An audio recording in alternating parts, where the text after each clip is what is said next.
हरे कृष्णा हरे कृष्णा। ग्रंथराज श्रीमद् भागवतम महापुराण की सब एक बार बोलिए हरे कृष्णा कृष्णा कृष्णा हरे हरे, हरे राम राम राम हरे।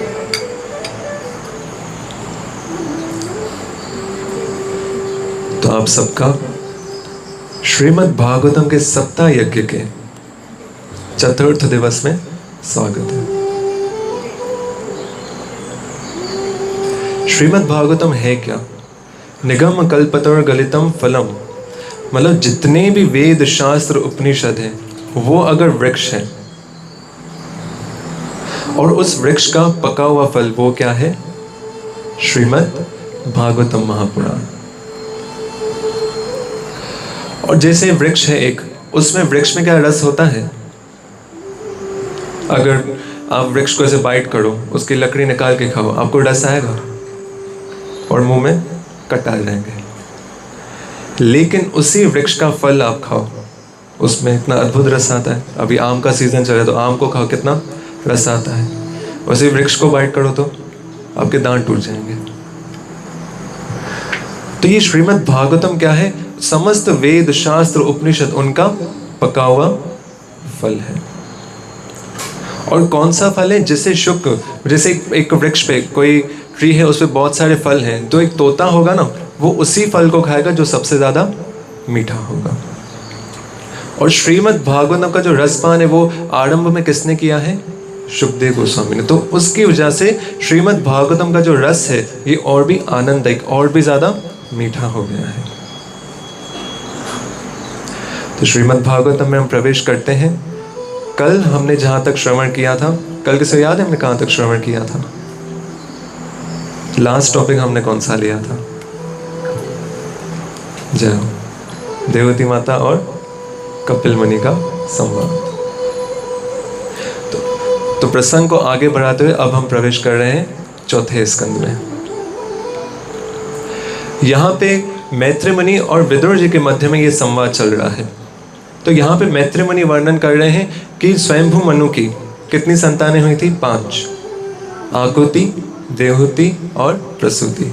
और 2 पुत्र हुए थे, कौन? उत्तानपाद और प्रियव्रत। तो यहाँ पे मैत्री मुनि ने देवहूति माता का वर्णन किया, उनके वंश का वर्णन किया, कैसे उनका विवाह हुआ और कैसे वंश ये संसार की रचना आगे बढ़ी। अब यहाँ पे मैत्री मुनि वर्णन कर रहे हैं आकुति का, स्वयंभू मनु की दूसरी पुत्री। तो यहाँ पे आकुति माता का विवाह हुआ है रुचि प्रजापति के साथ। और इनके यहाँ पे स्वयं साक्षात भगवान ने अवतार लिया है यज्ञ के रूप में, और माता लक्ष्मी ने अवतार लिया है दक्षिणा के रूप में। तो यहाँ पे आप देखिए यज्ञ और दक्षिणा दोनों साथ हैं। मतलब कोई भी हम शुभ कार्य कर रहे हैं वो किस प्रकार का यज्ञ होता है। जैसे ये सप्ताह यज्ञ है, श्रीमद् भागवतम सप्ताह यज्ञ। और नाम संकीर्तन करते हैं, उसको भी हम क्या बोलते हैं? नाम संकीर्तन यज्ञ। तो ये भी यज्ञ के प्रकार हैं। और हमारे शास्त्रों में विधान है कि गृहस्थ को डेली 5 प्रकार के यज्ञ करने चाहिए, क्योंकि अनजाने में गृहस्थ से 5 प्रकार से पाप होते हैं, मतलब 5 प्रकार से जीव हत्याएं होती हैं। उसके विषय में हम कभी डिटेल में चर्चा करेंगे। और यज्ञ की पूर्ति कैसे होती है? अपनी क्षमता अनुसार दक्षिणा देके। तो यज्ञ और दक्षिणा देखो दोनों साथ साथ हैं। और इसके पश्चात वो वर्णन कर रहे हैं प्रसूति माता का। प्रसूति माता का विवाह हुआ दक्ष प्रजापति के साथ, और उनके यहाँ पे उत्पन्न हुई 16 कन्याएं। कितनी? 16 कन्याएं। और यहाँ पे 13 कन्याओं का विवाह हुआ धर्म के साथ, 1 का विवाह हुआ पितृ के साथ, और 1 का विवाह हुआ अग्निदेव के साथ। और जो सबसे छोटी कन्या थी कौन? सती माता, उनका विवाह हुआ देवादिदेव महादेव के साथ। तो यहाँ पे विदुर जी मैत्री मुनि से सती चरित्र को विस्तार में वर्णन करने का अनुग्रह कर रहे हैं। तो यहाँ पे मैत्री मुनि वर्णन कर रहे हैं कि एक समय दक्ष प्रजापति जब अपनी राज्य सभा में आए तो वहां पे जितने भी देवतागण और साधुगण वो सब उपस्थित थे। वो साम्राज्य के राजा हैं, तो उनके सम्मान में सब खड़े हो गए। अब वहाँ पे ब्रह्मा जी और महादेव भी उपस्थित हैं, लेकिन महादेव तो हमेशा कृष्ण के ध्यान में रहते, हमेशा समाधि में रहते, नित्य उनका चिंतन चलता रहता है। तो यहाँ पे जब दक्ष प्रजापति पधारे तो वहाँ पे जितने भी देवी देवता जो साधु संत वो सब उनके सम्मान में खड़े हुए, लेकिन ब्रह्मा जी और महादेव वो खड़े नहीं हुए। तो यहाँ पे दक्ष प्रजापति ने सोचा कि ब्रह्मा जी मेरे पिता है, ठीक है, वो खड़े नहीं हुए तो उसका कोई इशू नहीं है, लेकिन महादेव संबंध से मेरे क्या लगते हैं, क्या लगते हैं, जमाई, तो उनको तो मेरे सम्मान में खड़ा होना चाहिए था। लेकिन महादेव को तो वो इस संसार की तो पड़ी नहीं, वो हमेशा किस में स्थित है, कृष्ण में। तो यहाँ पे दक्ष प्रजापति को लगा कि महादेव उनके सम्मान में जानबूझ के खड़े नहीं हुए हैं, और उन्हें लगा कि महादेव उनका अपमान कर रहे हैं। तो उस समय दक्ष प्रजापति बहुत क्रोधित होते हैं और महादेव को कटु वचन कहने लगते हैं और उन्हें श्राप देते हैं उस टाइम पे कि आज के बाद इस संसार में जो भी यज्ञ होगा उसमें महादेव का भाग नहीं निकलेगा। और जब उन्होंने श्राप दिया, महादेव तो इन सब चीज़ों से परे हैं, वो तो हमेशा श्री राम नाम का बस भजन करते रहते हैं, उन्हें क्या पड़ी कोई सम्मान दे कोई नहीं दे। तो यहाँ पे अब संसार में क्या हुआ, जैसे दक्ष प्रजापति ने घोषणा की कि महादेव के लिए यज्ञ में भाग नहीं निकलेगा, अब पूरे सृष्टि में पूरे संसार में यज्ञ ही बंद हो गए। किस डर से, भाई यज्ञ में अगर हम जो महावैष्णव है महादेव हैं उनका भाग नहीं निकालेंगे तो यज्ञ एक्चुअल में संपन्न कैसे होगा। और दक्ष प्रजापति ने तो कह दिया है कि महादेव का भाग नहीं निकलेगा। तो जब दक्ष प्रजापति ने देखा कि पूरे संसार में यज्ञ हो ही नहीं रहे हैं तो उन्होंने सोचा कि अब मैं यज्ञ करूंगा और उस यज्ञ में महादेव का भाग नहीं निकालूंगा। जैसे हम सब देवताओं के लिए भाग निकालते हैं ना, महादेव के लिए, विष्णु जी के लिए, ब्रह्मा जी के लिए और अन्य देवताओं के अलग अलग यज्ञ में भाग निकालने पड़ते हैं 9 ग्रहों के वैसे। तो यहाँ पे दक्ष प्रजापति ईर्ष्यावश और महादेव को नीचा दिखाने के लिए यज्ञ का आयोजन कर रहे हैं। उनका उद्देश्य क्या है कि महादेव का अपमान करेंगे वो। अब यहाँ पे उन्होंने विशाल यज्ञ का आयोजन किया है और सभी देवी देवताओं को आमंत्रित किया है। अब जितने भी देवी देवता हैं वो अपने विमान में बैठ के जा रहे हैं दक्ष प्रजापति की यज्ञ स्थली में। अब वहाँ कैलाश पर्वत पे जब माता सती देखती हैं कि जितने भी देवी देवता अप्सराएं जितने भी गंधर्व हैं सब जा रहे हैं, कहाँ पे जा रहे हैं, वो महादेव से जिज्ञासा करते हैं जितने भी देवी देवता ये सब कहाँ जा रहे हैं, कोई उत्सव है क्या। तो महादेव वर्णन करते हैं कि आपके पिता दक्ष प्रजापति ने एक विशाल यज्ञ का आयोजन किया है और जितने भी देवी देवता हैं वो सब वहीं जा रहे हैं। तो माता सती कहती कि हमें भी चलना चाहिए। और दक्ष प्रजापति कौन है, मेरे पिता हैं। तो महादेव उस समय उन्हें समझाते हैं कि भले आपके संबंधी हो फिर भी अगर आपको वहाँ का न्योता नहीं है आपको वहाँ नहीं जाना चाहिए, उसका कारण होगा अपमान। तो यहाँ पे माता सती सोचती हैं कि पिता के यहाँ तो पुत्री कभी भी जा सकती है, कैसे भी जा सकती है, और महादेव से हट करके वो चली जाती हैं कहाँ पे, दक्ष प्रजापति के यज्ञ में, और सोचती हैं कि अपने पिता को समझा देंगे वो महादेव का ताकि वो सम्मान करें, उनका भाग निकालें। लेकिन यहाँ पे जैसे वो यज्ञ स्थल में पहुँचती हैं तो अपनी माता से मिलती हैं, अपनी बहनों से मिलती हैं, और जब देखती हैं कि यज्ञ स्थली में जो उनके पिता दक्ष प्रजापति ने यज्ञ का आयोजन ही उसके उद्देश्य से किया है कि महादेव का वो अपमान करेंगे, तो ये उनसे सहा नहीं जाता है। उसी समय वो दक्ष प्रजापति को बहुत कटु वचन कहते हैं कि धिक्कार ऐसे शरीर पे कि आपसे ये शरीर उत्पन्न हुआ है, कि आप मेरे पति महादेव का आप अपमान कर रहे हैं, उनके लिए आपने यज्ञ में भाग भी नहीं निकाला है और यज्ञ का उद्देश्य आपने ये रखा है कि आप महादेव को नीचा दिखाएंगे, उनका अपमान करेंगे। तो माता सती कहती है इस शरीर को मुझे अब रखना ही नहीं है, मुझे घृणा होती है कि ये शरीर आपसे उत्पन्न हुआ है। तो उसी समय माता सती उस यज्ञ कुंड में अपने शरीर को भस्म कर देती है। अब यहाँ पे जैसे ही ये कार्य होता है उसी समय वहाँ पे जो शिवगण है और जितने भी देवता वहाँ पे उपस्थित हैं उन दोनों के मध्य में एक तरह से युद्ध छिड़ जाता है। तो यहाँ से कुछ शिवगण जाते हैं कैलाश पर्वत पे और महादेव को पूरा वृतांत सुनाते हैं।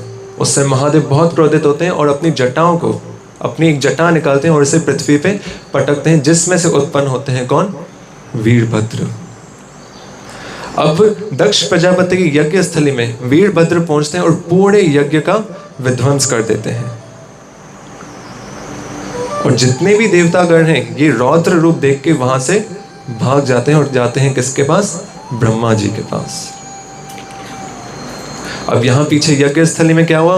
वीरभद्र ने दक्ष प्रजापति का सर धड़ से काट के उस हवन कुंड में ही डाल दिया। तो यहां देखो क्या शिक्षा मिल रही है। कोई अगर हम धर्म का कार्य कर रहे हैं लेकिन उसका उद्देश्य किसी को नीचा दिखाना है कि भाई देखो ये ऐसे कर रहा है, मैं उससे भी अच्छा कर रहा हूं, वो नहीं होना चाहिए। जो आप जो भी कर रहे हो, कुछ भी अनुष्ठान कर रहे हो, उसके पीछे उद्देश्य क्या होना चाहिए? कृष्ण की प्रसन्नता।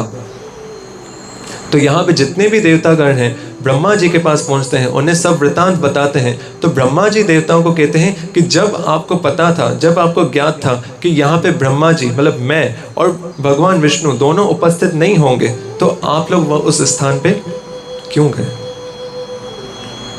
तो देवता ब्रह्मा जी से क्षमा याचना करते हैं। तो हमारे लिए भी यहाँ पे एक सीखने की बात है। जो सज्जन व्यक्ति हैं हमारे समाज के, जो जिनके आचरण अच्छे हैं, वो अगर किसी स्थान पे हमें जाने से मना कर रहे हैं या वो किसी स्थान पे नहीं जा रहे हैं, तो हमें भी उनका अनुकरण करके नहीं जाना चाहिए।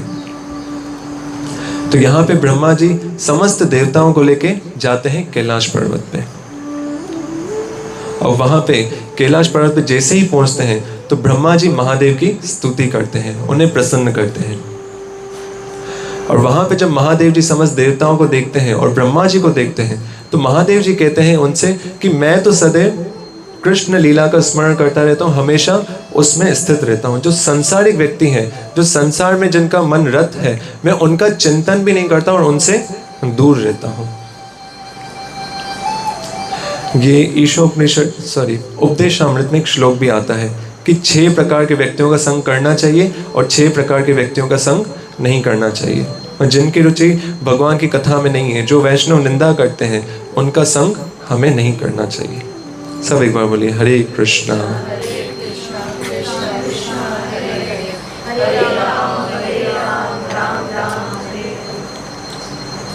तो यहाँ पे देवतागण ब्रह्मा जी महादेव की स्तुति करते हैं और महादेव के साथ उस यज्ञ स्थली में पधारते हैं। तो अब यहाँ पे यज्ञ तो अधूरा था, तो महादेव जी दक्ष प्रजापति को बकरे का सर लगाते हैं। क्यों? क्योंकि दक्ष प्रजापति क्या करते थे? हमेशा भाई मैंने ये यज्ञ किया है, मैंने ये आयोजन किया है, हमेशा मैं। तो लगा दिया किसका सर? और यहाँ पे दक्ष प्रजापति को जब ये गति मिली, जब उन्हें बकरे का सर लगाया, तो उस समय अपनी गलती का उन्हें पश्चाताप हुआ कि उन्होंने एक वैष्णव अपराध किया, महादेव के चरणों में अपराध किया है। तो महादेव की स्तुति करते हैं, उनसे क्षमा याचना करते हैं और उनके नेत्रों से अश्रु निकलने लगते हैं। तो वहाँ पे महादेव उन्हें क्षमा प्रदान करते हैं और फिर से यज्ञ आरंभ होता है। और इस समय भगवान विष्णु साक्षात उस यज्ञ में पधारते हैं, सबको दर्शन देते हैं। और इसी यज्ञ कुंड से जब महादेव माता सती के शरीर को लेके जा रहे हैं, तो उनके शरीर के अंग जिस स्थान पे पड़े वो क्या बन गए? शक्तिपीठ। और यहाँ पे अंत में मैत्र मुनि ये भी बता रहे हैं कि इस चरित्र को जो सुनता है उसे पाप स्पर्श नहीं करता है। तो यहाँ पे वो वर्णन करते हैं माता प्रसूति के वंश का और सती चरित्र का। सब एक बार बोलिए हरे कृष्णा हरे कृष्णा।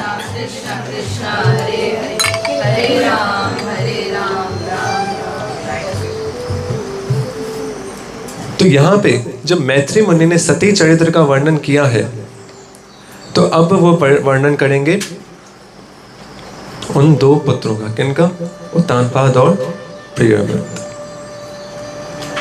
तो यहाँ पे मैत्री मुनि वर्णन कर रहे हैं कि स्वयंभू मनु, उनके जो 2 पुत्र हुए, उत्तानपाद और प्रियव्रत, जो महाराज प्रियव्रत हैं वो बड़े हैं, लेकिन उनकी इस राज्य में कोई भी आसक्ति नहीं है। राज्य उन्हें मिलता है लेकिन वो राज को त्याग कर चले जाते हैं कहाँ पे? तपस्या करने। बस सांसारिक भाव बंधन में, मोह में मुझे पड़ना ही नहीं है। तो ऑटोमेटिकली राज्य किसको मिल जाता है? महाराज उत्तानपाद को। अब पूरी पृथ्वी के एक छत्र राजा हैं। अब यहाँ पे महाराज उत्तानपाद के 2 विवाह होते हैं, एक माता सुनीति के साथ और दूसरा सुरुचि के साथ। सुनीति मतलब जो शास्त्रों की नीति से चले, जो नीति से चले, और सुरुचि मतलब अपनी इंद्रियों की इच्छा से चले। और यहाँ पे सुरुचि से उन्हें हुए एक पुत्र जिनका नाम था उत्तम, और सुनीति से हुए कौन हुए? कौन? ध्रुव महाराज। अच्छा, इन भक्तों के नाम लेने चाहिए। इन भक्तों का नाम लेने से ही भक्ति में हमारा हृदय शुद्ध होता है और भक्ति में हम अग्रसर हो सकते हैं। तो यहाँ पे जो महाराज उत्तानपाद हैं वो स्वाभाविक रूप से सुरुचि की तरफ ज्यादा मोहित हैं। तो एक समय अब ध्रुव महाराज छोटे बालक है, 5 वर्ष के हैं, राजमहल में खेलते हुए चले गए अपने पिताजी की दरबार में। अब वहां पे उन्होंने देखा कि उनका जो छोटा भाई है उत्तम अपने पिता की गोद में बैठा हुआ है। तो एक स्वाभाविक रूप से उन्हें भी इच्छा हुई कि मैं भी जाके अपने पिता की गोद में बैठूं। तो वहां पे ध्रुव महाराज जैसे ही अपने पिता की गोद में बैठते हैं तो उनकी जो छोटी माता थी सुरुचि माता, वो उसी टाइम ध्रुव महाराज को वहां से हटा देती हैं। उन्हें बहुत कटु शब्द कहती हैं कि अगर तुम्हें अपने पिता की गोद में बैठना है तो तुम्हें मेरे गर्भ से जन्म लेना होगा। तुम जाओ वन में तपस्या करो, भगवान की आराधना करो। जब भगवान तुमसे प्रसन्न होंगे तुम उनसे वरदान मांगना कि मुझे अगला जन्म माता सुरुचि के गर्भ से दो, तो तुम इस गोद में बैठने के अधिकारी होगे। अब ध्यान से सुनिएगा, इस चरित्र में हमें बहुत सारी शिक्षाएं प्राप्त होती हैं। अब ध्रुव महाराज उस समय उन्हें बहुत अपमानित फील होता है और वो चले जाते हैं अपनी माता सुनीति के पास और उन्हें पूरा वृत्तांत सुनाते हैं। अब यहाँ पे माता सुनीति ये नहीं करी, अच्छा उन्होंने ऐसे ही कहा चलो देखती हूँ। यहाँ पे माता सुनीति उन्हें शिक्षा दे रही, वह सही तो कहा है आपकी माँ ने कि भगवान की आपको तपस्या करनी चाहिए, क्योंकि इस संसार में जो भी जिसको कुछ भी प्राप्त होता है किसकी कृपा से प्राप्त होता है? कृष्ण की कृपा से। तो उन्हें और उत्साहित करती, प्रोत्साहित करती, हाँ आप तपस्या करो। ऐसे नहीं चलो देखती हूँ कैसे उसने उतारा गोद से, बिठाती हूँ मैं।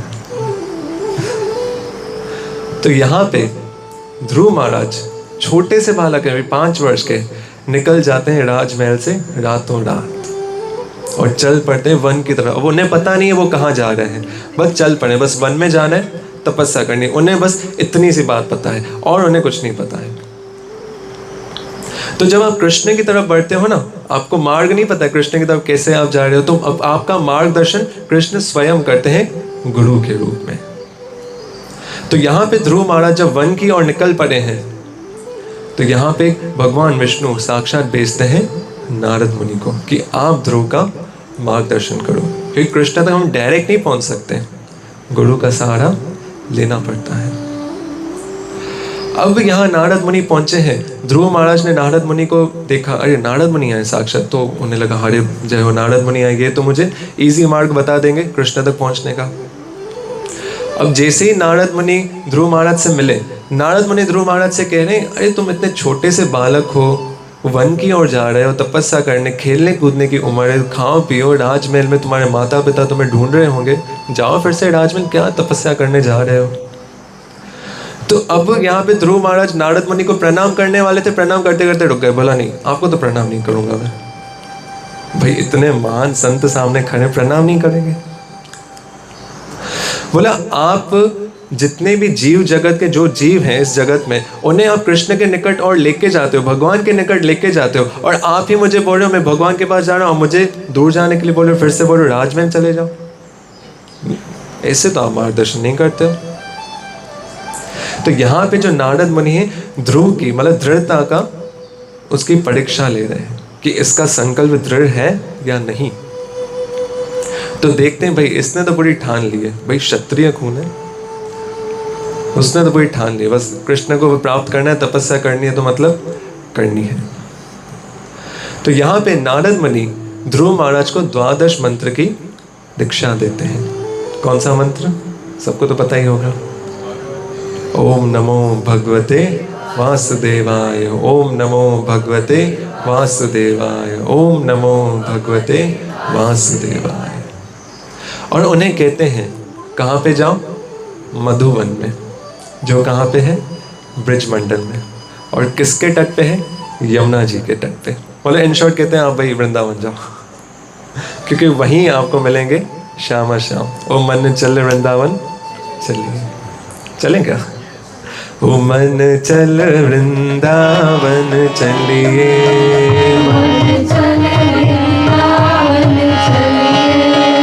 जिथे रहते श्यामा श्याम, जिथे रहते श्यामा श्याम, जिथे रहते मन चल वृंदावन चलिए, मन चल वृंदावन चलिए,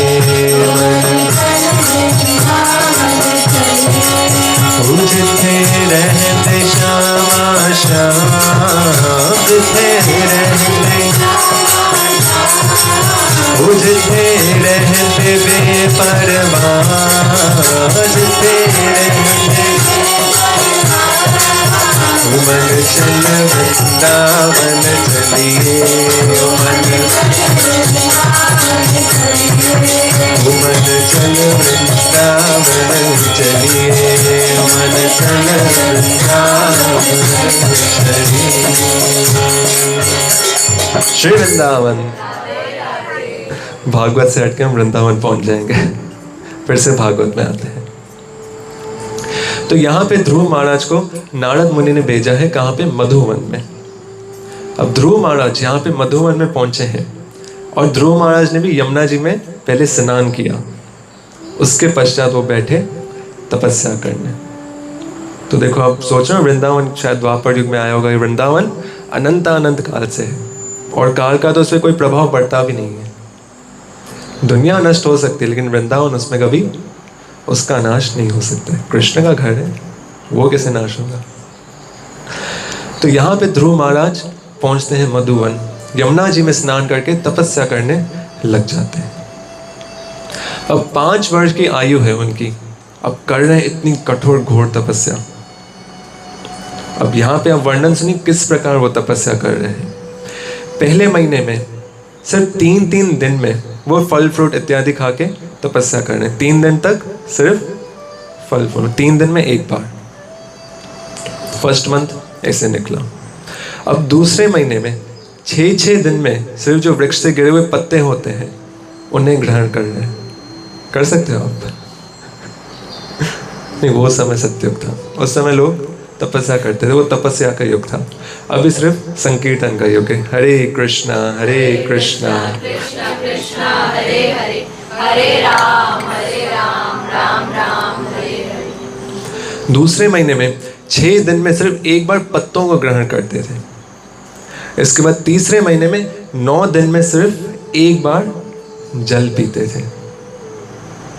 इसके पश्चात चौथे महीने में कितने 12 दिनों में सिर्फ एक बार श्वास लेते थे। मतलब अपनी श्वास को भी उन्होंने कंट्रोल कर लिया था अपने अंदर।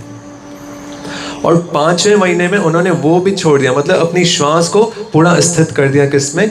कृष्ण में। अब 5वें महीने में इतनी घोर तपस्या वो करने लगे। सिर्फ 5 महीने। हाँ, हिरण्यकशिपु ने कितने साल तपस्या की थी? 36,000 साल। कितने? और ध्रुव महाराज ने 5 महीने ऐसे। और हिरण्यकशिपु को फल कितने दिन का मिला? कितने? कम से कम 5 साल का ही मिला होगा। और ध्रुव महाराज को फल कितने का मिला? 36,000 साल का। कंपैरिजन देखिए, ध्रुव महाराज ने 5-6 महीने तपस्या की, उनका फल मिला 36,000 साल। हिरण्यकशिपु ने 36,000 साल तपस्या की, उसका फल मिला मात्र 5 वर्ष। क्या है? 1 करोड़ इन्वेस्ट किया, 2 करोड़ लॉस किया। 25 दिन में पैसा आधा। गलत जगह इन्वेस्टमेंट हो गई। तो यहाँ पे सब बोलिएगा हरे कृष्णा कृष्णा कृष्णा हरे हरे, हरे राम राम राम हरे हरे। तो यहाँ पे जब ध्रुव महाराज ने अपनी श्वास को भी रोक लिया तो उनके इस तप के प्रभाव से पूरे संसार की जो श्वास है ना वो रुक गई, पूरी सृष्टि का संचलन रुकने लगा और जितने भी देवता थे वो भयभीत हो गए। 5 वर्ष का बालक ध्रुव इतनी घोर तपस्या कर रहा है और कृष्ण को क्या पड़ी, उसको दर्शन नहीं दे रहे। भाई दे दो दर्शन, पूरी सृष्टि अपने अच्छे से चले, वही तो पूरी सृष्टि अपना कार्य करना रोक देगी। जितने भी देवतागण ब्रह्मा जी के समेत जाते हैं भगवान विष्णु के पास, हे हरि आप ध्रुव महाराज को दर्शन दीजिए, इतना छोटा 5 वर्ष का बालक है, इतनी घोर तपस्या कर रहा है आपकी। बोला नहीं मैं उसको दर्शन नहीं दूंगा। आप दर्शन नहीं दोगे? बोला नहीं मैं दर्शन नहीं दूंगा। वो इतनी घोर तपस्या कर रहा है छोटा बालक, कुछ तो दया करो यार, बच्चा समझ के दर्शन दे दो। हाँ कृष्णा से ऐसे ही बोलना चाहिए, हम कौन है, हम हैं बालक तेरे आगे हाथ जोड़ के खड़े हुए। बच्चा बन के कृष्ण की आप स्तुति करोगे, उनका नाम लोगे ना तो कृष्ण जल्दी मिलेंगे। तो यहाँ पे भगवान विष्णु कहते हैं कि मैं ध्रुव को दर्शन नहीं दूंगा, मैं तो उसके दर्शन करने जाऊंगा। भाई इतना 5 वर्ष का बालक है, इतनी घोर तपस्या कर रहा है। तो यहाँ पे भगवान विष्णु माता लक्ष्मी के साथ गरुड़ पे आसन होके ध्रुव महाराज के आगे प्रकट होते हैं। अब भगवान विष्णु ध्रुव महाराज के समक्ष खड़े हैं, लेकिन ध्रुव महाराज आंखें खोल नहीं रहे। हम आंखें बंद करके कृष्ण का नाम ले रहे, हरे कृष्णा कृष्णा कृष्णा हरे हरे, हरे राम राम राम हरे हरे।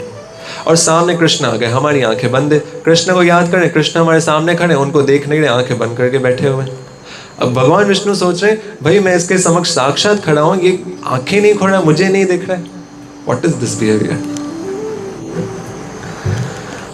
क्यों? क्योंकि उस समय वो भगवान विष्णु का ध्यान करते करते उनके मन में ही भगवान विष्णु की छवि बन गई थी, वही चतुर्भुज रूप, शंख चक्र गदा पद्म हाथ में। तो भगवान विष्णु ने क्या किया, अच्छा ये भीतर में मेरे दर्शन कर रहा है तो क्या करता हूँ, भीतर से खुद को गायब कर देता हूँ। अब भगवान विष्णु ने क्या किया, जो उनके मन में जो छवि दिख रही थी उसे कुछ क्षण के लिए लुप्त कर दिया। अब ध्रुव महाराज ने देखा, अरे मैं अभी इतनी देर से भगवान विष्णु के दर्शन कर रहा था, अचानक छवि लुप्त हो गई। तो अचानक उन्होंने अपने नेत्र खोले और साक्षात सामने देखा किसको, भगवान विष्णु को। अब यहाँ पे जब भगवान विष्णु के उन्होंने दर्शन किए, अचानक बापू जी सामने आ जाए, हमारी तो बोलती मत है। हुआ कभी रिसेंटली मेरे साथ हुआ, अचानक फोन पे बापू जी बोलूं तो क्या बोलूं। तो यहाँ पे जब ध्रुव महाराज ने भगवान विष्णु के दर्शन किए, अब भगवान विष्णु ने देखे क्या किया है। ध्रुव महाराज क्यों तपस्या कर रहे थे, क्योंकि उनके पिता की गोद से उन्हें उतार दिया गया था। अब भगवान विष्णु ध्रुव महाराज छोटे से बालक को अपनी गोद में बिठा रहे हैं और प्यार से उन्हें स्नेह कर रहे हैं, अपना हाथ उनके सर पे सिला रहे हैं।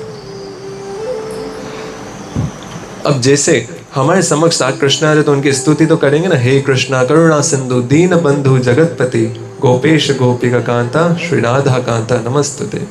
अब यहाँ पे ध्रुव महाराज छोटे से बालक है, वो कृष्ण की स्तुति करना चाह रहे हैं, लेकिन उन्हें पता नहीं स्तुति करें तो कैसे करें। तो यहाँ इससे मुझे एक बात याद आ रही है, प्रभु जी से मैं श्रवण की थी बहुत समय पहले।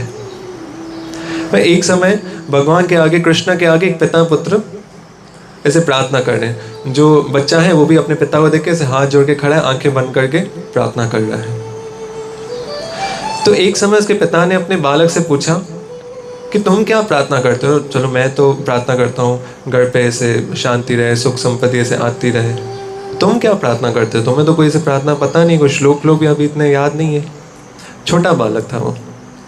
तो अपने पिता को बोलते हैं कि मैं क्या करता हूँ, मैं A to Z पूरी ABCDEFGH ये पूरी पढ़ लेता हूँ और कृष्ण को बोलता हूँ इन सब वर्ड्स को ज्वाइन करके आप खुद ही अपनी प्रार्थना बना लो। सब बोले हरे कृष्णा कृष्ण कृष्णा हरे हरे, हरे राम राम राम हरे हरे। कर सकते हैं हम ऐसे नहीं, लेकिन हमें पता है स्तुतियाँ तो हमें उनसे ही प्रार्थना करनी है।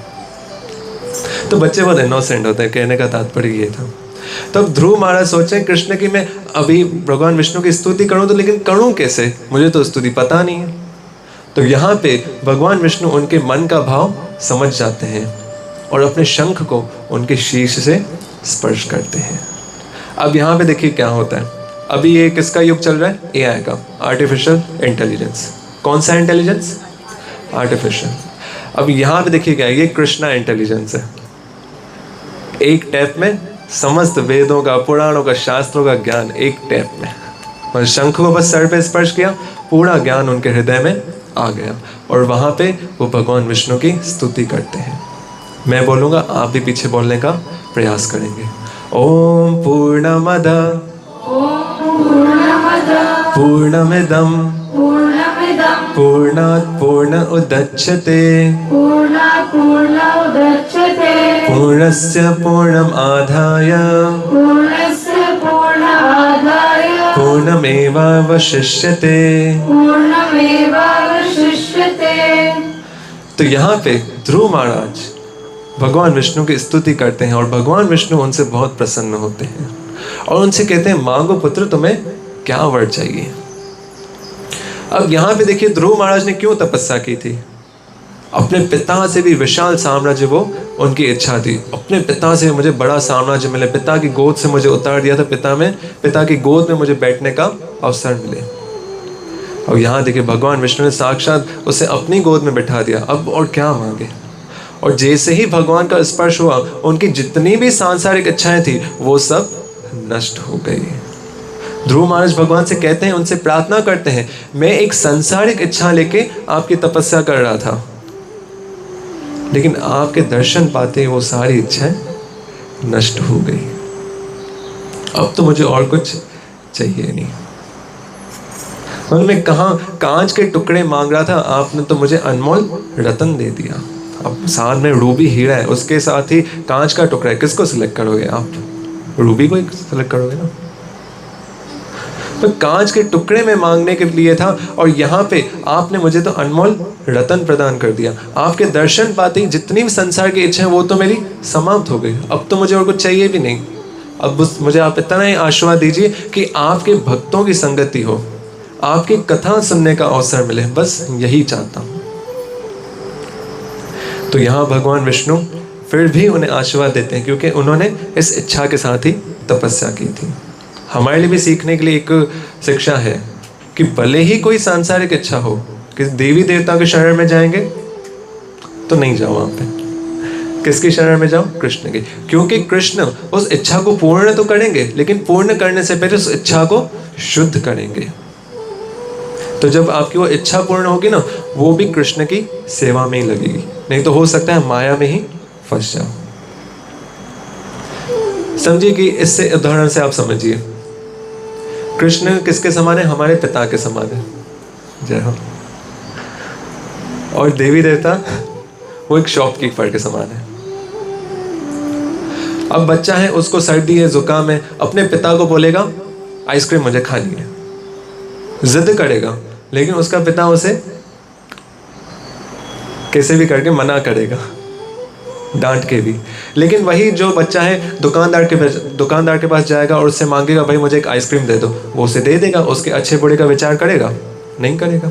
तो यही अंतर है। आप देवी देवताओं से कुछ भी इच्छा मांगोगे, वो कुछ भी विचार नहीं करेंगे, चलो भाई इसने मेरी आराधना की, इसको मैं दे देता हूँ। लेकिन कृष्ण की जब आराधना करोगे, उनसे आप कोई संसारिक इच्छा भी मांगोगे, पहले उस इच्छा को वो शुद्ध करेंगे। अगर वो आपके हित में होगी तो उसे पूर्ण करेंगे, अगर हित में नहीं होगी तो पूर्ण नहीं करेंगे। सब एक बार बोलिए, हरे कृष्णा कृष्ण कृष्ण हरे राम राम राम हरे। और यहाँ पे ध्रुव महाराज कहते हैं कि जो आपकी आराधना करके, आपके दर्शन पाके भी जो सांसारिक भोग की वस्तुएं मांगती है ना, जो वस्तुएं हमें नारकीय योनि में भी प्रदान हो जाती हैं। हम शरीर का जो भोग कर रहे हैं इस मानव जीवन में, क्या 84 लाख जन्मों में हमने किया है? नहीं किया है? किया है।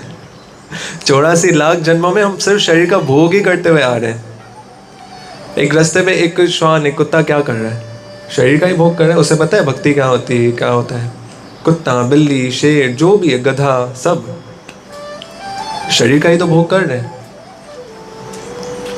क्योंकि ये चेतना कृष्ण की भक्ति करनी है, वो सिर्फ किसके पास है? मनुष्य के पास ही है। मतलब कोई मानव जीवन प्राप्त करके आपसे कोई भौतिक भोग की इच्छा मांगता है जो नारकीय योनि में भी सुलभता से उपलब्ध हो जाती है। सुलभता से यहाँ पे शब्द आया है। यहाँ पे इंसान को मेहनत करनी पड़ती है, लेकिन किसी जानवर को मेहनत नहीं करनी पड़ती है। सुबह उसको किधर से भी खाना वाना कुछ भी ऐसे प्राप्त हो जाता है, लेकिन इंसान को 2 वक्त की रोटी के लिए मेहनत करनी पड़ती है। जो नाड़ की योनि में सुलभता से मतलब आसानी से हमें मिल जाता है, आपकी आराधना करके वो आपसे ऐसे मांगे तो मतलब माया ने उन्हें ठग लिया है। पर जैसे कल्प वृक्ष जिसके नीचे आप रुक के कोई भी इच्छा मांगो वो आपकी पूर्ण हो जाए। अब कल्प वृक्ष के नीचे रुक के मांगो मुझे 1 मुट्ठी भर चन्ना चाहिए, क्या करोगे? चन्ना चबाओगे क्या?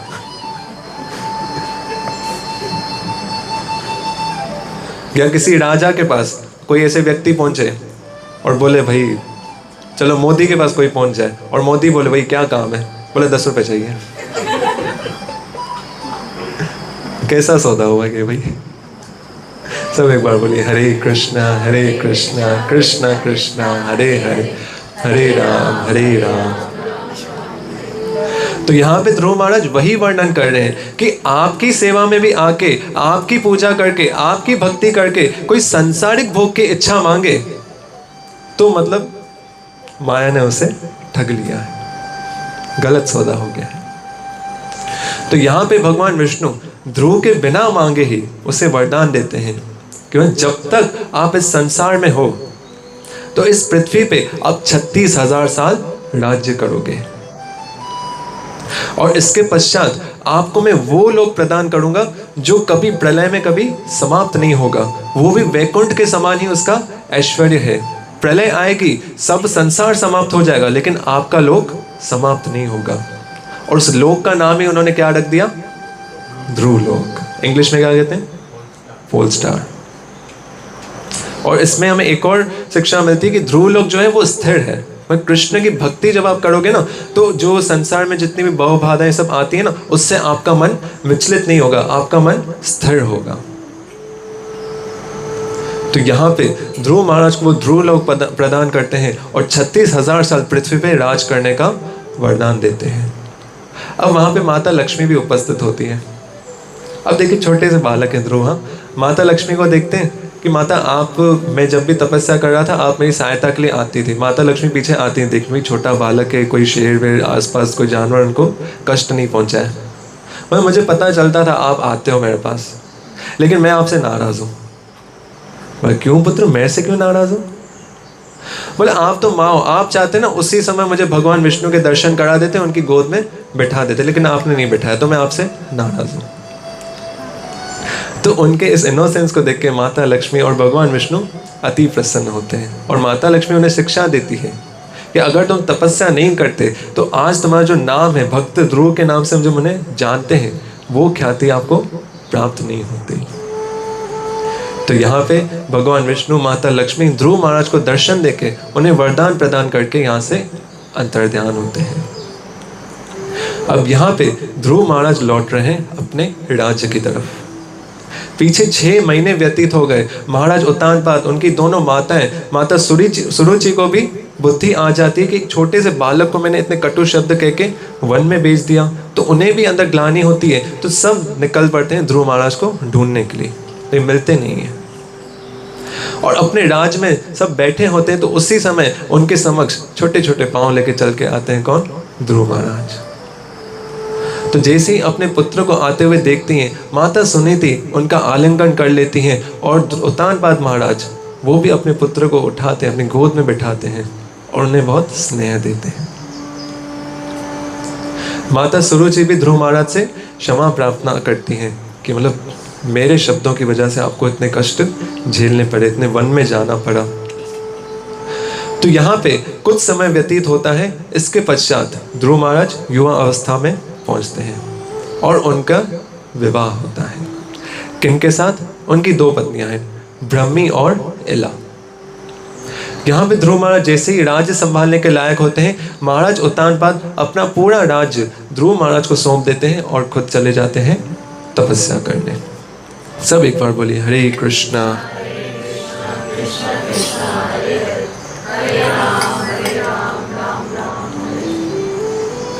तो यहाँ पे ध्रुव महाराज के 2 विवाह हुए और इसके पश्चात उन्हें 2 पुत्रों की भी प्राप्ति हुई, वत्सर और उत्कल।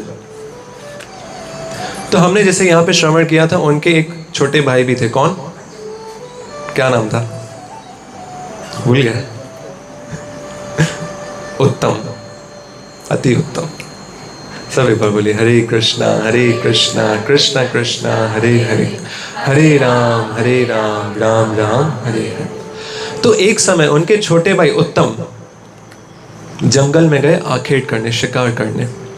राजा महाराजा करते थे। तो उस समय क्या हुआ, उनका युद्ध हो गया यक्षों के साथ। अनजाने में समझे उनके एरिया में घुस गए, यहाँ पुन का इलाका है जैसे। तो वहां पे उनका युद्ध हो गया यक्षों के साथ। अब उस युद्ध में उनकी मृत्यु हो गई। किसकी? उत्तम की। तो यहाँ पे बहुत समय से जब उत्तम अपनी राजधानी को नहीं लौटे, तो उनकी जो माता है सुरुचि, वो अपने पुत्र को खोजने के लिए वन में गई।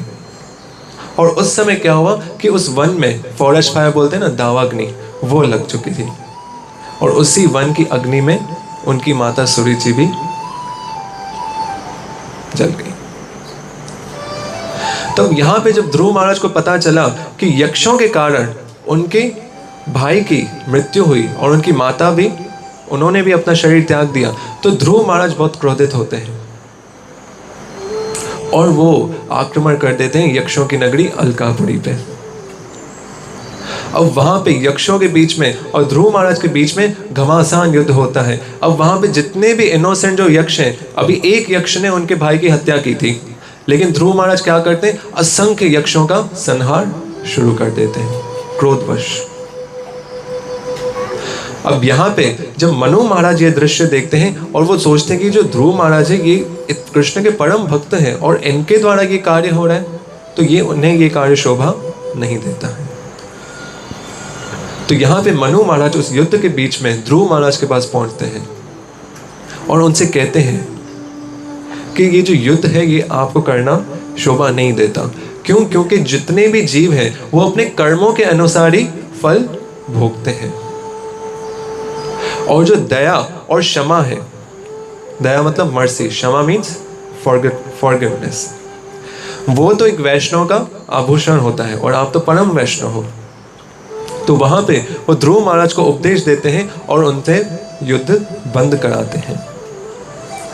तो जब वो युद्ध रुकता है तो उस समय जो यक्षराज कुबेर है वो वहां पे उपस्थित होते हैं। ध्रुव महाराज को वो आशीर्वाद देते हैं, उनसे कहते हैं कि मैं आपसे अत्यंत प्रसन्न हूं, आप मुझसे वरदान मांगिए। अब देखिए यहाँ पे भगवान विष्णु ने तो ऑलरेडी ध्रुव महाराज को 36,000 साल का राज्य दे दिया, ध्रुव लोक भी दे दिया, और क्या मांगेंगे वो, और साक्षात भगवान के दर्शन हो गए उन्हें। तो यहाँ पे कुबेर जी से ध्रुव महाराज कहते हैं कि मुझे धन धान्य संपदा राज किसी की भी इच्छा नहीं है, मुझे तो बस आप एक ही वरदान दीजिए। क्या? कृष्ण का स्मरण हमेशा मेरे हृदय में बना रहे। सब एक बार बोलिए, हरे कृष्णा कृष्णा कृष्णा हरे हरे, हरे राम राम राम हरे हरे। मैं कृष्ण की स्मृति सदैव मेरे हृदय में बनी रहे, मैं हमेशा उनको स्मरण करता रहूं। और यहाँ पे ध्रुव महाराज को, उन्होंने कृष्ण की भक्ति की, कृष्ण को तो प्राप्त कर लिया, लेकिन अभी तक उन्हें शिक्षा नहीं मिली थी, तो वो उन्हें प्रदान की किसने? मनु महाराज ने। इसके पश्चात ध्रुव महाराज अपने राज्य में लौटते हैं और अपने जो उन्होंने जितने काल में उन्हें राज्य करना था उतना काल वो राज्य करते हैं। इसके पश्चात वो चले जाते हैं कहाँ पे? ऋषिकेश। अपना पूरा जो राजकाज है वो अपने पुत्र वत्सर को देते हैं। तो यहाँ पे जो वत्सर होता है वो बोलता है मुझे भी राजकाज में कोई इंटरेस्ट नहीं है, मुझे भी बस कृष्ण की तपस्या करनी। तो राज मिल जाता है किसको? उत्कल को। तो उस समय ध्रुव महाराज ऋषिकेश में तपस्या कर रहे हैं और जितनी देर उन्हें इस धरती पे रहना था, उसके पश्चात साक्षात भगवान विष्णु के विमान आते हैं ध्रुव महाराज को लेने के लिए। अब वहां पे जब वो विमान में चढ़ने वाले हैं, उसी समय वहां पे उपस्थित हो जाती है कौन? मृत्यु। और वो ध्रुव महाराज से कहती हैं कि ये मृत्यु लोक है, मतलब यहाँ पे कोई भी मरे बिना दूसरे गंतव्य तक नहीं जा सकता। मैं जो शरीर है वो यहाँ की संपत्ति है, इस शरीर को यहीं छोड़ के जाना है। मतलब पंच महाभूत है और जितने देवता हैं उनके द्वारा हमें ये शरीर मिला है, और ये शरीर समझो उनसे कर्जा लिया है, तो कर्जे को यहीं पे दे के जाना है। तो बोला आप मृत्यु को ग्रहण किए बिना तो ऊपर नहीं जा सकते। तो वहां पे ध्रुव महाराज का प्रताप देखिए, उनकी जो साधना है वो देखिए, वो मृत्यु के सर पे रख के उस विमान पे चढ़ते हैं और सशरीर कृष्ण के लोक को जाते हैं। और जब वो विमान में बैठे हैं तो उन्हें विचार आता है कि मेरी माता जी नहीं दिख रही हैं, कि उनके कारण मुझे कृष्ण की प्राप्ति हुई, तो उन्हें भी मुझे अपने साथ लेके जाना है। वो विमान को रोकते हैं, तो जो विष्णु दूत है, जो पार्षद है, वो दिखाते हैं कि आगे जो विमान जा रहे हैं उसमें तो पहले ही आपकी माता जी विराजमान है। तो यहाँ पे ध्रुव महाराज कृष्ण के लोक को, गोलोक को प्राप्त करते हैं। बोले ध्रुव महाराज की। सब एक बार बोलिए हरे कृष्णा कृष्णा कृष्णा हरे हरे, हरे राम राम राम हरे हरे। इसके पश्चात ध्रुव महाराज का वंश है वो आगे बढ़ता है और उनके वंश में अनेक प्रतापी राजा होते हैं। और उन्हीं के वंश में आगे एक राजा आते हैं जिनका नाम होता है अंग। क्या नाम है? कल मैंने आपसे एक क्वेश्चन पूछा था, किसी को याद है? कौन सा क्वेश्चन पूछा था? उत्तर मिला आपको? मैंने ये पूछा था कि इस समय हम कौन से मनवंतर में जी रहे हैं, तो उत्तर मिला आपको? नहीं मिला? सब एक बार बोलिए हरे कृष्ण। वो शायद इसको उत्तर मिल गया लेकिन बोल नहीं पा रहा बेचारा। हरे राम राम राम हरे हरे। तो यहाँ पे उनके वंश में एक राजा आते हैं जिनका नाम है क्या? अंग। अब महाराज अंग है, उनकी कोई संतान नहीं है। अब संतान नहीं है तो राजकाज किसको सौंपे, तो उनका वंश कैसे आगे बढ़े? तो यहाँ पे वो ऋषियों के द्वारा एक यज्ञ कराते हैं, पुत्र कामेष्टि यज्ञ, जिनसे उन्हें एक पुत्र की प्राप्ति होती है। सब एक बार बोलिए हरे कृष्णा कृष्णा कृष्णा हरे हरे, हरे राम राम राम हरे हरे। तो यहाँ पे जब उन्हें उनकी पुत्र की प्राप्ति होती है, लेकिन यहाँ पे कैच है क्या? जब उन्हें उनकी पुत्र की प्राप्ति होती है तो उनकी जो पत्नी है सुनीति, वो है दैत्य कुल से। अब माता के कुल के अच्छे संस्कार नहीं थे, उसके कारण जो पुत्र हुआ उसके संस्कार भी कैसे थे? आसुरी। कि देखिए कुल का प्रभाव, माता का प्रभाव, पिता का प्रभाव आने वाली संतान पे बहुत पड़ता है। जैसे दिति माता के विषय में भी हमने श्रवण किया था कि उन्होंने अपने पति की आज्ञा का उल्लंघन किया और असुर पुत्रों की उन्हें प्राप्ति हुई। तो यहाँ पे उनकी जो माता थी वो दैत्य कुल से थी, तो उन्हें भी एक ऐसा असुरी स्वभाव का पुत्र प्राप्त हुआ और उसका नाम रखा गया क्या? वेन। अब जो वेन था वो बचपन से ही असुरी प्रवृत्ति का था, कभी किसी बालकों की हत्या करके आता, किसी का वध कर देता, इतना उसका अत्याचार था। और जैसे जैसे वो बड़ा हो रहा था पूरी प्रजा उससे भयभीत होती थी।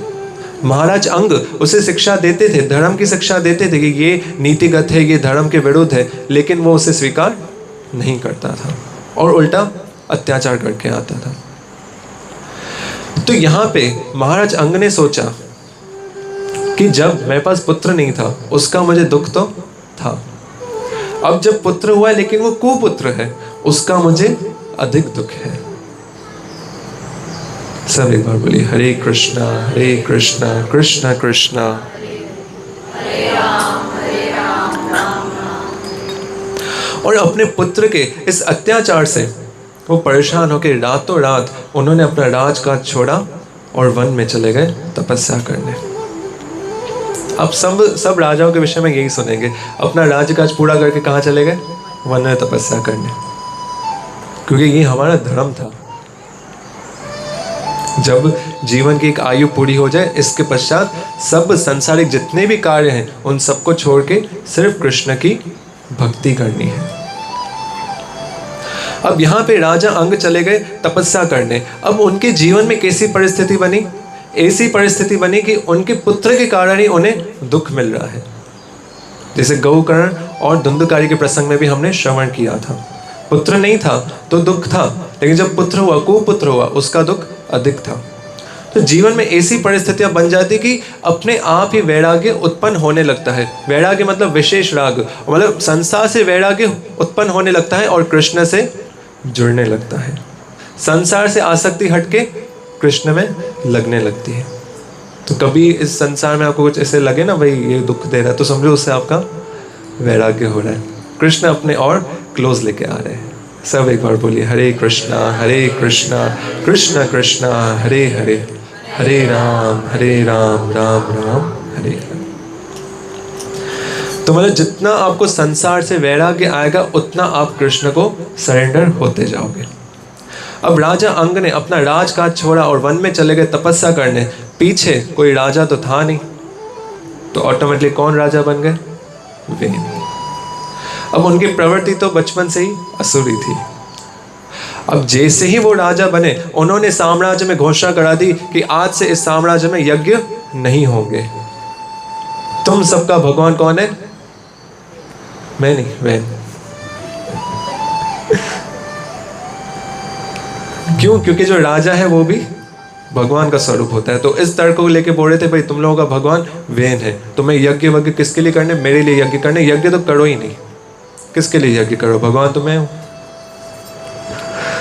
तो यहाँ पे जितने भी संत पुरुष, साधु पुरुष, सब वेन के पास जाते हैं और उनसे धर्म का उन्हें उपदेश देते हैं कि जो यज्ञ, ध्यान, तपस्या, ये सब आपके कर्तव्य हैं। आपको तो इन्हें और बढ़ावा देना चाहिए कि आपकी प्रजा यज्ञ करे, जिसके कारण जो वर्षा है वो टाइम पे होगी, धरती सही अन्न देगी और कोई ऐसे विपरीत परिस्थितियां नहीं आएंगी राज में। तो वो उनके उपदेश का वो अनादर करते हैं और उनका उल्टा अपमान कर देते हैं उन ऋषियों का। अब जब ब्राह्मणों का वेन ने अपमान किया तो ब्राह्मण क्रोधित हो गए और उन्होंने वेन को श्राप देके उसका अंत कर दिया, क्योंकि उन्हीं ब्राह्मणों ने वेन को राजा बनाया था। क्योंकि राज्य करने के लिए कोई था नहीं और राजा का पुत्र कौन था? अकेले वेन था। मतलब राज्य वो दे सकते हैं तो वो राज्य ले भी सकते हैं। इसलिए कृष्ण कुछ ऐसे अच्छी परिस्थितियां जीवन में लाए ना, तो उसमें कभी घमंड नहीं करना चाहिए। अगर एक हाथ से देते हैं तो दो हाथ ऐसे बजा के ले भी सकते हैं।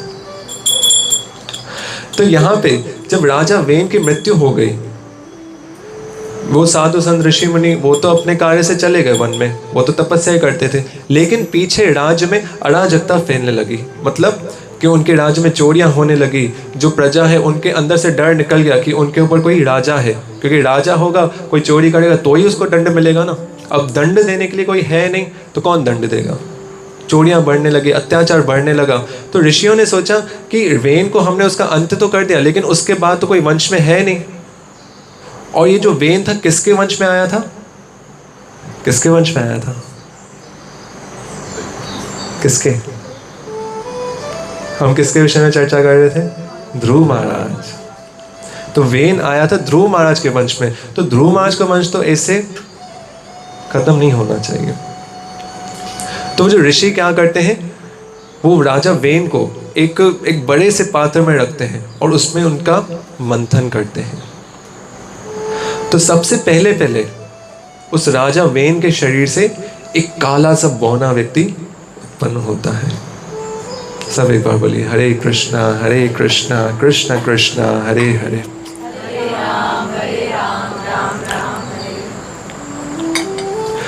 और वहां पे जब वो बौना व्यक्ति से उत्पन्न होता है तो वो ऋषियों को ऐसे घूर के देख रहा होता है, भाई मुझे किसने उत्पन्न किया, क्यों उत्पन्न किया है। तो ऋषि वहां पे उन्हें कहते हैं कि भाई तुम वहां पे बैठ जाओ। वो एक्चुअल में वो व्यक्ति कौन था? वो उस राजा वेन के सारे पाप कर्म थे जो एक रूप बना के सामने प्रकट हुए थे। इसके पश्चात फिर से उनके शरीर का मंथन करते हैं तो उनके शरीर से दो स्वरूप प्रकट होते हैं जो साक्षात भगवान विष्णु और माता लक्ष्मी का ही स्वरूप है। उनके शरीर से उत्पन्न होते हैं महाराज पृथु और माता अर्ची, जो कि लक्ष्मी माता का ही अवतार है। और महाराज पृथु भगवान विष्णु के अंश अवतार है। तो यहाँ पे हमें हमारे लिए एक अद्भुत शिक्षा है कि जब हम कृष्ण की भक्ति कर रहे हैं, भक्ति का मार्ग हमने अपनाया है, तो सबसे आरंभ में क्या होगा? पहले चित्त की शुद्धि होगी। चैतो दर्पण मार्जनम। कि बोलते हैं भाई घर पे समझो कोई मेहमान ऐसे आ रहा है, किसी को हम घर पे लेके आ रहे हैं, तो पहले आप घर की सफाई करोगे ना। घर ही साफ नहीं होगा तो कैसे लेके आओगे? तो पहले चित्त शुद्ध होता है, जो चित्त इतने संसारिक कल्मशों से भरा हुआ है उसकी शुद्धि होती है। इसके पश्चात उस चित्त में कृष्ण प्रवेश करते हैं, जो अच्छे आचरण है वो प्रवेश करते हैं।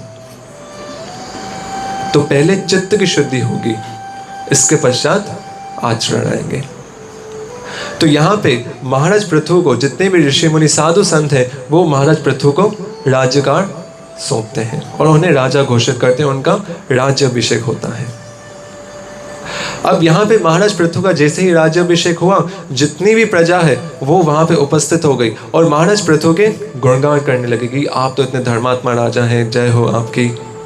तो उनके गुणगान करने लगी। तो उसी समय महाराज पृथु ने कहा कि मैं अभी अभी मैंने राजकाज संभाला है और आप मेरी इतनी प्रशंसा कर रहे हो, मैंने तो ऐसा कुछ कार्य किया नहीं है, तो पहले मुझे आपकी सेवा का अवसर दो, आपकी सेवा करने दो, इसके पश्चात आप मेरी प्रशंसा कर सकते हो। अभी तक तो मैंने कुछ किया नहीं है। ये उनकी विनम्रता है। अब यहाँ पे अपनी प्रजा का वो दुख सुनते हैं कि आपको क्या कष्ट है, आपको कौन सा दुख है। तो वहां पे महाराज पृथु की प्रजा कहती है कि हम जितना भी अन्न धरती में बोते हैं, जैसे किसान धरती में अन्न बोते हैं, उसके बाद फसलें उगती हैं, उसके पश्चात हमें अन्न मिलता है ना, हम कुछ भी धरती में बोते हैं तो उसका हमें रिटर्न फल नहीं मिलता है। इन्वेस्ट करते हैं, रिटर्न कुछ नहीं मिलता है। और धरती में जितने भी रत्न हैं, उसमें जितने जो डायमंड्स है, ये भी आपको पता होगा, माइन से निकलते हैं, वो भी कुछ ऐसे प्राप्त नहीं हो रहे हैं। तो वहां पे महाराज पृथु कहते हैं ठीक है, आपकी समस्या का समाधान मैं करूंगा। वो उसी समय पृथ्वी माता का आवाहन करते हैं कि ये सब जितने भी इतना कष्ट कर रहे हैं, इतनी मेहनत कर रहे हैं, इतना परिश्रम कर रहे हैं, आप उसको उनका फल क्यों नहीं दे रहे हो? तो जब पृथ्वी माता की तरफ से उन्हें कोई उत्तर नहीं मिलता है तो महाराज पृथु क्रोधित हो जाते हैं और अपना धनुष बाण लेके पृथ्वी की तरफ अंकित करते हैं। अब यहाँ पे माता धरती पृथ्वी समझ जाती है कि महाराज पृथु कौन है? कृष्ण के, भगवान विष्णु के अंशावतार, और इनका पराक्रम तो वो मुझे एक क्षण में नष्ट कर सकते हैं। और कृष्ण को सबसे ज्यादा प्रिय क्या है? गाय, गऊ। तो उसी समय धरती माता एक गऊ का स्वरूप लेके महाराज पृथु के समक्ष प्रकट होती है। क्यों? पता है भाई, किसी भी रूप में आए हैं तो मेरे प्रभु कृष्ण, और उनके फेवरेट कौन है? गैया माता। तो जब गाय को देखेंगे तो उनका क्रोध शांत होगा। तो यहाँ पे जब पृथ्वी माता महाराज पृथु के समक्ष उपस्थित हुई है तो महाराज पृथु उनसे पूछते हैं कि ये सब जो अन्न आप उन्हें देने चाहिए, आप क्यों नहीं प्रदान कर रहे हो? तो यहाँ पे पृथ्वी उन्हें कहती है कि आपसे पहले जो राजा थे, कौन? वेन, वो अधर्म का आचरण करते थे। उन्होंने अपने राज्य में सारे यज्ञ भी बंद करा दिए थे और धर्म के आचरण जो भी करता था उन्हें और वो दंड देते थे। तो इस कारण से मेरे जितने भी रत्न हैं, मैंने अपनी जितनी भी आभा है वो अपने अंदर छुपा ली थी। और पृथ्वी माता महाराज पृथु से कहती हैं कि धर्म जब पृथ्वी में बढ़ता है तो मैं अपना खुद का विस्तार करती हूँ, मतलब प्रजा में खुशहाली होगी, राज्य अच्छे से चलेगा। लेकिन जब अधर्म बढ़ता है तो अपनी जितनी मेरा ह्रास होता है, मतलब जितने भी जो रत्न है मैं उसे और भी छुपाती जाती हूँ। तो आज पृथ्वी पे जो अधर्म बढ़ रहा है उसका रिजल्ट भी आप देख रहे हैं। हर आए दिन कोई ना कोई आपदा प्रकृति की आती रहती है। सब एक बार बोलिए हरे कृष्णा हरे कृष्णा कृष्ण कृष्ण हरे हरे, हरे राम राम राम हरे। तो उसके पश्चात पृथ्वी माता उनसे कहती है कि आप अपनी प्रजा को परिश्रम का ज्ञान दीजिए, उन्हें समझाइए कि धर्म क्या होता है, यज्ञ फिर से अपने राज्य में आरंभ कराइए और इसके पश्चात में फिर से अपने रत्न आपको प्रदान करूंगी। तो यहाँ पे सबसे पहले महाराज पृथु अपनी प्रजा को शिक्षा देने के लिए खुद हल से पृथ्वी को जोतते हैं, उसमें जो बीज हैं वो डालते हैं और उन्हें सिखाते हैं कि परिश्रम किस प्रकार का होता है, कैसे करना चाहिए, और पूरे अपने राज्य में यज्ञों का भी आरंभ कराते हैं। इसके पश्चात पृथ्वी माता पुनः उनके सामने उपस्थित होती है गाय के स्वरूप में और उनसे कहती हैं कि आपको जिस भी वस्तु की आवश्यकता है मैं गाय के स्वरूप में हूँ, आप मुझे उससे दूह सकते हैं। जैसे गाय से हमें दूध मिलता है, तो उसके माध्यम से आपको अन्न, रत्न, जो भी आपको वस्तु चाहिए आपको प्राप्त हो सकती है। तो यहाँ पे उनका राज्य, महाराज पृथु का राज्य फिर से अच्छे से चलने लगा और एक धर्म का स्थापना उन्होंने की। अब यहाँ पे उनका राज्य अच्छे से चल रहा है, तो उनके मन में विचार आया कि भगवान की प्रसन्नता के लिए यज्ञ, दान, जब हम जो भी करते हैं ये किसकी प्रसन्नता के लिए करते हैं? कृष्ण की प्रसन्नता के लिए। तो उनके मन में विचार आया कि कृष्ण की प्रसन्नता के लिए चलो मैं यज्ञ करता हूँ। कौन सा? अश्वमेध यज्ञ। अब यहाँ पे जब इस यज्ञ का वो आयोजन कर रहे हैं तो 99 अश्वमेध यज्ञ उन्होंने किए। अब जब वो 100वां अश्वमेध यज्ञ करने जा रहे हैं तो इंद्र का दिल हिल गया। भाई ये 100 अश्वमेध यज्ञ करने वाला है, शायद इसको इंद्रासन चाहिए, ये मेरी पदवी छीनना चाहते हैं। इंद्र वहाँ पे भयभीत हो जाता है, भाई इसको मुझे ये यज्ञ कंप्लीट करने नहीं देना है। तो इंद्र वहाँ पे आता है और यज्ञ का घोड़ा चुरा के लेके जाता है।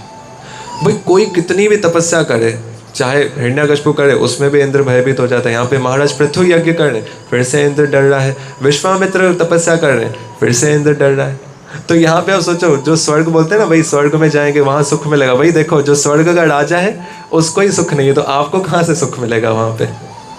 वो भी हर्षर सोचते हैं, भाई ये इतनी तपस्या कर रहे हैं, कहीं मेरा राज नहीं ले ले। तो इंद्र वहाँ से यज्ञ का घोड़ा चुरा के लेके जाते हैं। अब महाराज पृथु तो अनुष्ठान पे बैठे हैं, तो उनके पुत्र जाते हैं इंद्र से युद्ध करने, और युद्ध में इंद्र को परास्त कर देते हैं और यज्ञ का घोड़ा वापस लेके आते हैं। तो इस प्रकार से उनका नाम पड़ता है क्या? विजिताश्व, मतलब जो अश्व को पुनः जीत के लेके आए। तो यहाँ पे पुनः यज्ञ आरंभ करते हैं। अब यहाँ पे इंद्र सोचता है, अब क्या करूं, मैं घोड़ा ऐसे लेके जाऊंगा तो इनके पुत्र ही इतने प्रतापी हैं जो मुझे परास्त कर सकते हैं, तो अब क्या करूं मैं? तब यहाँ पे इंद्र क्या करते हैं, एक साधु का वेश बना के आते हैं और यज्ञ से फिर से घोड़ा चुरा के लेके जाते हैं। तो अब जब एक साधु के वेश में उन्होंने घोड़ा चढ़ाया तो वहां से किसी की उत्पत्ति हुई। किसकी? पाखंड की। मतलब वास्तविकता कुछ और है लेकिन पीछे कुछ और है। बस स्वरूप तो साधु का है लेकिन मन में कार्य कुछ और चल रहा है, उद्देश्य कुछ और है। तो यहाँ पे महाराज पृथु ने देखा कि इंद्र की उद्दंडता बढ़ रही है। अभी तो ये साधु के वेश में आ गया, तो आगे चल के जो इंद्र है उसका तो आचरण बहुत सारे लोग करेंगे कि साधु का वेश धारण करेंगे, लेकिन उनके कार्य तो सही नहीं होंगे। तो महाराज पृथु को इंद्र की इस बात पे बहुत क्रोध आता है। अब जब वो क्रोध कर रहे हैं तो उनके जो यज्ञ करा रहे हैं, जो ब्राह्मण यज्ञ करा रहे हैं, उन्हें उपदेश देते हैं कि आप अभी यज्ञ पे बैठे हैं, एक अनुष्ठान पे बैठे हैं, तो आपको क्रोध करना शोभा नहीं देता। तो यहाँ पे महाराज पृथु उनसे पूछते हैं कि क्या करना चाहिए। तो जो ब्राह्मण वहाँ पे उपस्थित हैं बोलते हैं, आप बस आज्ञा तो कीजिए, हम ऐसे मंत्र पढ़ेंगे ना इंद्र खुद इस यज्ञ कुंड में आके भस्म हो जाएगा। अब महाराज पृथु उन्हें अनुमति देते हैं। अब यहाँ पे जो ब्राह्मण ऐसे यज्ञ पढ़ते हैं, इंद्र अपने सिंहासन पे बैठा है, वो उड़ के आ रहा है सीधा हवन कुंड में। अब सिंहासन को उसने जोर से पकड़ लिया, सिंहासन भी उसके साथ ही आ रहा है। अब वो आता जा रहा है, भाई इंद्र के तो भाई यज्ञ में भस्म, इंद्र भस्म हो जाएगा यज्ञ में। देखिए उस समय साधु में कितनी एक शक्ति होती थी। जन्मेजय के प्रसंग में भी हमने सुना है कि जब तक्षक इंद्र के सिंहासन को पकड़ के बैठा होता है तो इंद्र अपने सिंहासन के साथ उस यज्ञ कुंड में आने लगता है। मैं चला था यज्ञ रोकने, यहाँ पे तो मेरा राधे श्याम हो रहा है। सब एक बार बोलिए, हरे कृष्णा हरे कृष्णा कृष्णा कृष्णा हरे हरे, हरे राम राम राम हरे हरे। इसके पश्चात जब इंद्र उड़ के हवन कुंड में ऐसे आने वाला है तो उसी समय वहां पे प्रकट होते हैं कौन? ब्रह्मा जी। और महाराज पृथु को वो रोकते हैं कि भाई इंद्र को तो आप क्षमा कीजिए, ठीक है, नादान मेरा ही बच्चा है। और वहां पे जैसे ही पृथु महाराज उन मंत्रों को रोकते हैं उसी समय वहां पे आगमन होता है किनका? श्री हरि विष्णु का। अब यहाँ पे भगवान विष्णु इंद्र को भी साथ में लेके आए। इंद्र उनके पीछे पीछे आ गए, प्रभु आप भी खुद को ही दर्शन देने जा रहे हो, हम भी, मुझे क्षमा करो। क्यों? महाराज पृथु कौन है? उनके ही अंशावतार हैं। तो यहाँ पे देवराज इंद्र महाराज पृथु से क्षमा याचना करते हैं और उन्हें अपनी गलती का आभास होता है। और यहाँ पे महाराज पृथु जब भगवान विष्णु के दर्शन करते हैं तो वो यज्ञ ही किसके लिए कर रहे थे? भगवान विष्णु की प्रसन्नता के लिए। उनका उद्देश्य तो स्वर्ग तो था ही नहीं। तो यहाँ पे भगवान विष्णु उनके इस यज्ञ को देख के, उस अनुष्ठान को देख के, उनकी भक्ति को देख के बड़े प्रसन्न होते हैं। पर तुम यज्ञ किसके लिए कर रहे थे? मेरे लिए कर रहे थे। अब तुम्हारे सामने तुम्हारे समक्ष तो साक्षात मैं ही आ गया हूँ, तो अब ये यज्ञ तुम रोक दो, नहीं तो फिर से इंद्र को लगेगा भाई उसका इंद्रासन जाने वाला है। क्योंकि पता है आप 100 अश्वमेध यज्ञ करोगे ना तो आप इंद्र बन सकते हो। तो किसी को बनना है इंद्र? नहीं बनना है। अरे भाई स्वर्ग के सुख छोड़ रहे हो, ये धरती पे क्या सुख रखे हैं? बनना है किसी को इंद्र? आपको नहीं? अच्छा है, क्योंकि सही बात है, सही डिसीजन है, नहीं बनना चाहिए। क्यों? क्योंकि जब भी देखो भक्त और देवता के बीच में डिसीजन लेना होगा ना, कृष्ण हमेशा भक्त का ही साइड लेंगे। यहाँ पे वृंदावन लीला हुई, वहां पे भी कृष्ण ने ब्रजवासियों की रक्षा की। यहाँ पे महाराज पृथु इंद्र के बीच में भी महाराज पृथु का साइड लिया। तो भाई देवता बनने में तो नुकसान ही है। सब एक बार बोलिए हरे कृष्णा हरे कृष्णा कृष्ण कृष्ण हरे हरे, हरे राम राम राम हरे। तो यहाँ पे महाराज पृथु जब भगवान विष्णु के दर्शन करते हैं तो विभल हो जाते हैं। उनके नेत्रों से अश्रु निकलने लगते हैं कि साक्षात प्रभु मेरे समक्ष खड़े हैं। तो उस समय वो भगवान विष्णु की दिव्य स्तुति करते हैं। भगवान विष्णु उनसे प्रसन्न होकर वर मांगने के लिए कहते हैं कि आप मुझसे कुछ वर मांगो। तो यहाँ पे महाराज पृथु वही बात कहते हैं कि आपकी तपस्या करके, आपकी आराधना करके कोई आपसे कोई संसारिक वर मांगे तो वो तो सुख समझो नरक के सुख के बराबर है। पर आप साक्षात भगवान आ गए हो जिसके दर्शन करके सारी इच्छाएं समाप्त हो जाती हैं, उनसे हम वर क्या मांगे? मैं आपसे कोई भी सुख की प्राप्ति तो नहीं चाहता हूं। बोला फिर कृष्ण की हम आराधना करके हम चाहते हैं ना संसार से मुक्त हो जाए, मुक्ति मिल जाए। बोला नहीं, मैं तो मोक्ष भी नहीं चाहता हूं। बोला और क्या बचा? सुख संपत्ति, कोई राजकाज, धन धान्य नहीं चाहिए। ठीक है वो तो नहीं चाहिए, लेकिन मोक्ष जिसके लिए सब तपस्या करते हैं, योगी हजारों साल तक अपने चित्त को कृष्ण में लगा के रखते हैं ताकि उन्हें संसार से मोक्ष हो, वो भी आपको नहीं चाहिए तो क्या चाहिए? और सुख तो छोड़ो, मुझे मोक्ष भी नहीं चाहिए। क्यों? क्योंकि जब मोक्ष मिल जाएगा उसके पश्चात आपकी जो कथा है उसको सुनने का अवसर नहीं मिलेगा। इसी बात से एक बात याद आती है कि जब राम अवतार में श्री राम अपने परम धाम साकेत धाम को जा रहे हैं तो जितने भी उनके पार्षद हैं सब वहां पे उपस्थित हैं, जो भी हैं। अब वहां पे श्री राम देख रहे हैं कि सब तो उपस्थित हैं, सुग्रीव है, अंगद है, जो भरत लक्ष्मण शत्रुघ्न सब है, लेकिन हनुमान जी नहीं दिख रहे हैं। तो श्री राम सोचते हैं मेरे सबसे परम प्रिय भक्त हनुमान, उनके बिना मैं अपने साकेत धाम में कैसे जाऊंगा? उनके बिना तो मैं नहीं जा सकता हूं। तो सबको भेजते हैं भाई हनुमान जी को ढूंढो, वो है कहां पे? उनके बिना मैं कैसे जाऊंगा अपने राज्य में? तो वहां पे जितने भी लोग सब हनुमान जी को ढूंढ रहे हैं तो वहां पे देखते हैं हनुमान जी कहाँ बैठे हैं। एक जगह पे राम कथा चल रही है, वहां पे पीछे कोने में छुप के बैठे हैं और राम कथा का श्रवण कर रहे हैं। वहां पे श्री राम उपस्थित हो जाते हैं और हनुमान जी से कहते हैं कि भाई आप चलो, आपने इतनी सहायता की, आप मेरे परम मित्र, मेरे सखा, मेरे सेवक हो, आपके बिना मैं कैसे जाऊंगा? बोले नहीं, मुझे आपके वैकुंठ में, आपके साकेत में नहीं चलना है।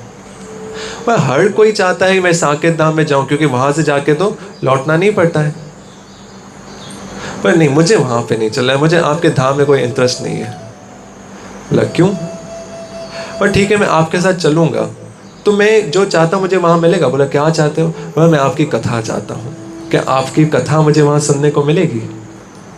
बोला नहीं, वो जो आपको कथा है वो तो आपको इसी स्थान पे सुनने को मिलेगी। बोला बस आप वहां पे आप भी उपस्थित हो तो मुझे आप भी नहीं चाहिए, क्योंकि पता है जहां पे आपकी कथा होगी आप तो खुद ही स्वयं ही वहां पे आ जाओगे, तो आपके वैकुंठ में जाके मैं क्या करूंगा? कहते हैं ना कृष्ण, नाहम वसामि वैकुंठे हृदय योगिनाम च यत्र गायन्ति मद्भक्ता तत्र तिष्ठामि नारद। बोला मैं वैकुंठ में नहीं रहता हूँ। भाई वैकुंठ में नहीं रहता हूँ, आप किसी के घर पे जा रहे हो, उसको फोन कर रहे हो, भाई आप घर पे हो? नहीं घर पे नहीं हो। तो वो आप घर पे जाके क्या करोगे? नहीं जाओगे। बोले योगियों के हृदय में। बोला नहीं, मैं वहाँ भी नहीं रहता हूँ। बोले रहते कहाँ पे हो? बोले जहाँ पे जितने भी भक्त हैं जब मिलके मेरे नाम का संकीर्तन करते हैं, हरे कृष्णा कृष्णा कृष्णा हरे राम राम राम मैं वहाँ पे उपस्थित हो जाता हूँ। तो यहाँ पे महाराज पृथु कह रहे हैं कि मुझे न सांसारिक सुख संपदा कुछ भी नहीं चाहिए, मुझे मोक्ष भी नहीं चाहिए, मुझे तो बस आपके भक्तों का संग चाहिए, वैष्णव संग चाहिए, जिनके संग में रह के मैं आपकी कथा का श्रवण करूंगा। मुझे तो बस वही चाहिए। बोला और क्या वरदान चाहिए? बोला मुझे वो वरदान दीजिए कि मुझे हजारों कानों की प्राप्ति हो जाए, मैं इतनी शक्ति मुझे प्राप्त हो जाए कि मैं आपकी नित्य निरंतर आपकी कथा का श्रवण करता रहूं। सब एक बार बोलिए हरे कृष्णा कृष्णा कृष्णा हरे हरे, हरे राम राम राम हरे हरे। अब भगवान विष्णु और भी प्रसन्न हुए और बोला बताओ और क्या चाहिए? जैसे कोई खुश होता है ना, बोलते और मांगो और मांगो। बोले और मुझे आपके चरणों की सेवा चाहिए। ओ भाई पड़ गया धर्म संकट। बोला मुझे आपके चरणों की सेवा चाहिए, लेकिन उसकी सेवा तो ऑलरेडी लक्ष्मी माता कर रही है। अब दोनों को एक ही चीज चाहिए, दोनों एक ही चीज से प्यार करते हैं, तो दोनों के बीच में मतभेद तो होगा। तो बोला अभी आप बताओ आप किसका साइड लोगे, मेरा साइड लोगे या माता लक्ष्मी का? बताओ कृष्ण को किसका साइड लेना चाहिए? किसका साइड लेना चाहिए? किसका? धर्म संकट है ना, इसके विषय में हम कल चर्चा करते हैं कि कृष्ण किसका साइड लेंगे। सब एक बार बोलिए हरे कृष्णा कृष्णा कृष्णा हरे हरे, हरे राम राम राम हरे हरे। तो अभी आपको भी सोचना है कि भगवान विष्णु किसका साइड लेंगे, महाराज पृथु का या अपनी अर्धांगिनी का, जिससे पूरा संसार डरता है। तो आइए, पुरुषोत्तम मास चल रहा है और पुरुषोत्तम मास में 14 अष्टकम की विधि है जो कृष्ण को हमें सुनाना चाहिए। तो आरती के साथ ही हम 14 अष्टकम का पाठ करते हैं। श्रीमद् भागवतम महापुराण की